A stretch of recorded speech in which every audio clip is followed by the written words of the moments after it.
రోడ్ల మీద పల్లా శ్రీనివాస్ గారు ఏం చెప్పారు ఎమ్మెల్యే గారు ఎలక్షన్ ముందు నిర్వాసితులకి న్యాయం చేస్తానని నేను ప్లాంట్ అంతా చేసినా చేయకపోయినా సరే నిర్వాసితులకి మాత్రం న్యాయం జరుగుతుందని చెప్పారు.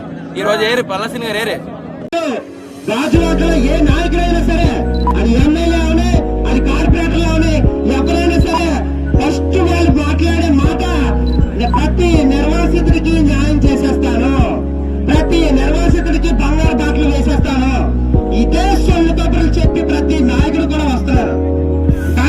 మాది ఒంటపూడి గ్రామం. మేము చదువుకున్నప్పటి నుండి చిన్నప్పటి నుండి కూడా మీ తాత మాకు భూములు ఇచ్చాము, ప్లాంట్కి ఇలా భూములు ఇచ్చాము, మనకి స్టీల్ ప్లాంట్లు ఉపాధి వస్తుంది, నీకు బాగా చదువుకో అయితే డిప్లొమా చేస్తానని చెప్పేసి మాకు చిన్నప్పటి నమ్మించి మంచి పెద్ద చదువులు చదవకుండా మమ్మల్ని మధ్యలో ఆపేసి భూములు బయటకి అవుట్ ఆఫ్ కంట్రీకి వెళ్దామని చెప్పిన నోటిఫికేషన్ మధ్యలో తీసేస్తారు. మళ్ళీ బయటకు వెళ్తే అగ్రిమెంట్ ఉంటుంది కదా, నువ్వు రాలేవని చెప్పేసి మమ్మల్ని మొత్తం ముంచేశారు. మా పెద్దవాళ్ళే భూములు ఎవరు అన్నారు, ఆ నమ్మకం లేకపోతే రోడ్లు ఎక్కింది ఎవరు దేనికి? ఇప్పుడు మాకు ఈ బాధలో చదువుకొని మాకు ఉద్యోగం లేక ఏమీ లేక ఒక అవుట్ ఆఫ్ కంట్రీకి వెళ్దామంటే నోటిఫికేషన్ రేపే ఎల్లుండి తీసేస్తుంది, వచ్చేది 50% అందరికీ జాబ్లు వస్తే మనకు కూడా వచ్చేదని చెప్పేసి నమ్మించేసి ఈ రోజు రోడ్ల మీద కూర్చోబెట్టిన పరిస్థితి ఎవరిది? ఆ రోజు నమ్మించి అంతా ఇచ్చేసి ఇప్పుడు రోడ్ల మీద పల్లా శ్రీనివాస్ గారు ఏం చెప్పారు ఎమ్మెల్యే గారు ఎలక్షన్ ముందు నిర్వాసితులకి న్యాయం చేస్తానని నేను ప్లాంట్ అంతా చేసినా చేయకపోయినా సరే నిర్వాసితులకి మాత్రం న్యాయం జరుగుతుందని చెప్పారు. ఈ రోజు ఏరే పల్లా శ్రీని గారు ఏరే సన్మానాలు చేయించుకొని ఓపెనింగ్లు చేస్తారు వెళ్ళి ఎక్కడెక్కడ నిర్వాసితులు ఇంతమంది జనాలు ఓట్లు వేయించుకోలేదా?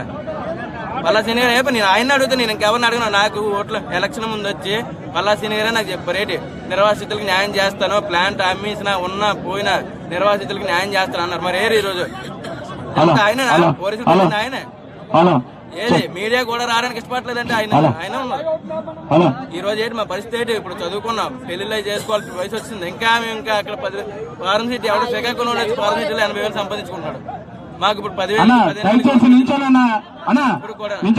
ఇక్కడ నేను ఒక నాయకుడి లాగో లేదంటే రాజకీయ నాయకుడి లాగో మాట్లాడటం లేదు. ఒక నిర్వాసితుడిగా నా కష్టాన్ని, నాతో పాటు మీరు పడుతున్న కష్టాన్ని తెలియజేద్దాం అనుకుంటున్నాను. దయచేసి ఇక్కడ వేది మీద ఇచ్చేసినటువంటి పెద్దలకి, అలాగే నా తోటి నిర్వాసిత నిరుద్యోగులందరికీ కూడా పేరు పేరున ధన్యవాదాలు. మిత్రులారా, నేను మాట్లాడబోయే మాటలు కొంతమందికి బాధ కలిగించవచ్చు, కానీ నేను నిజమే మాట్లాడతాను. మనం నిర్వాసితులుగా ఈ గడ్డ మీద పుట్టి 40 సంవత్సరాలుగా నిర్వాసితుడిగా బతుకుతూ మన బాబులకి ఉద్యోగాలు రాక మన పేర్ల మీద మార్చి మళ్ళీ మనకి ఇదొక గిఫ్ట్. నువ్వు నిర్వాసితుడు అంటే మీ నాన్నే కాదు, నువ్వు కూడా ఒక నిర్వాసితుడివి అంటే ఇంకో పాలే కింద మార్చారనమాట. మనకి నిర్వాసితుడిగా మనకు ఆర్ కార్డు ఇచ్చి, నాకు కూడా 40 సంవత్సరాలు నిండిపోయాయి, ఇంకా ఆర్ కార్డు 4 తీసుకోవడానికి కూడా ఎందుకు పనికిరాదేమో.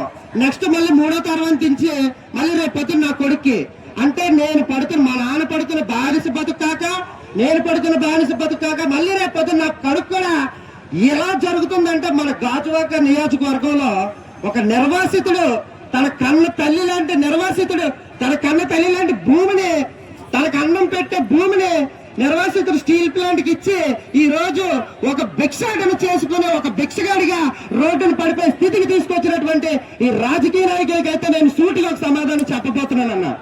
ఎందుకంటే మీరు గాజువాకలో ఏ నాయకుడైనా సరే, అది ఎమ్మెల్యే అవునే, అది కార్పొరేటర్లు అవునే, ఎవరైనా సరే ఫస్ట్ వాళ్ళు మాట్లాడే మాట ప్రతి నిర్వాసితుడికి న్యాయం చేసేస్తాను, ప్రతి నిర్వాసితుడికి బంగారు బాటలు వేసేస్తాను, ఇదే సొల్లు కబుర్లు చెప్పి ప్రతి నాయకుడు కూడా వస్తున్నారు.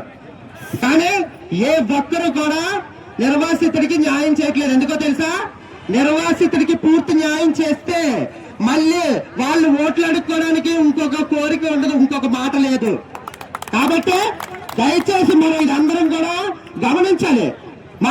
మనల్ని ఈ రోజు రోడ్డును పడేసి కనీసం మన పట్ల కనీసం ఇంగిత జ్ఞానం కూడా లేకుండా వాళ్ళు ఎందుకు అలా బిహేవ్ చేస్తారు? రేపొద్దున్న ఓట్లు అడగడానికి వచ్చిన ప్రతి నాయకుడికి మనం ఇదే చెప్పాలి.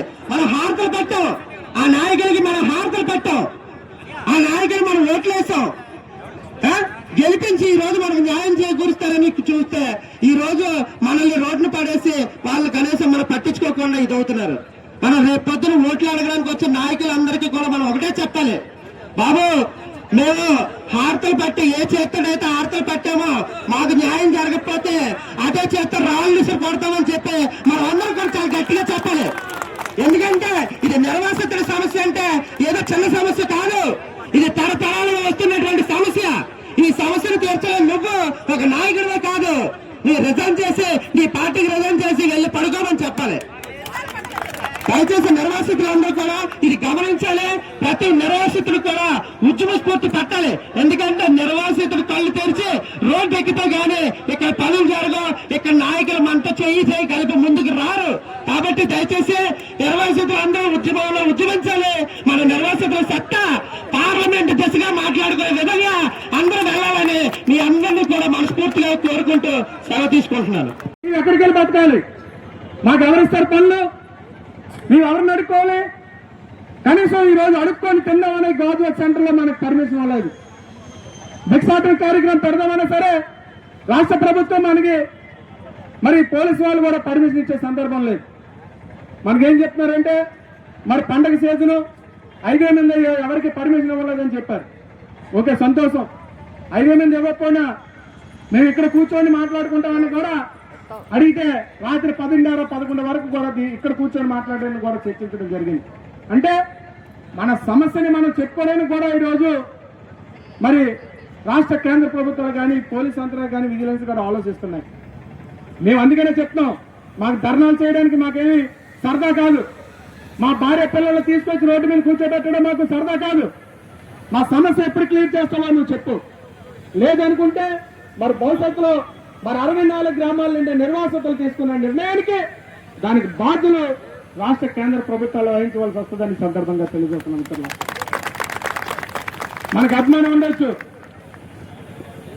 అలాగే పార్టీల్లో ఉండొచ్చు, కానీ సమస్య మాత్రం ఏలాదిగా ఎన్నో సంవత్సరాలు బట్టి ఉండిపోయింది.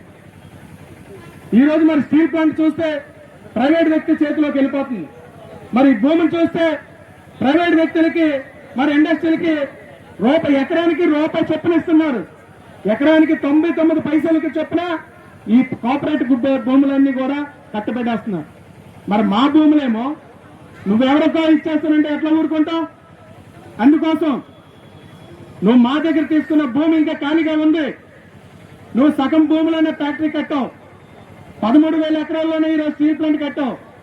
మా దగ్గర తీసుకున్న భూమి 26,000 ఎకరాల భూమి ఇంకా ఖాళీగా ఉంది. అలాగే గవర్నమెంట్ భూమి కలుపుకుంటే 19,700 ఎకరాలు ఇంకా ఖాళీగా పడి ఉంది. అందుకోసం మేము అడుగుతున్నది ఏంటంటే మా నిర్వాసితులందరికీ కూడా నీకు శాశ్వత పరిష్కారం చూపించే సత్తా సామర్థ్యం నీకు లేకపోతే, మా పిల్లలందరికీ ఉద్యోగాలు ఇచ్చే బాధ్యత నీ దగ్గర చేత కాకపోతే మా భూమి మాకు ఇమ్మని చెప్పేసి మనం ప్రధానంగా డిమాండ్ పెడుతున్నాం మిత్రులారా.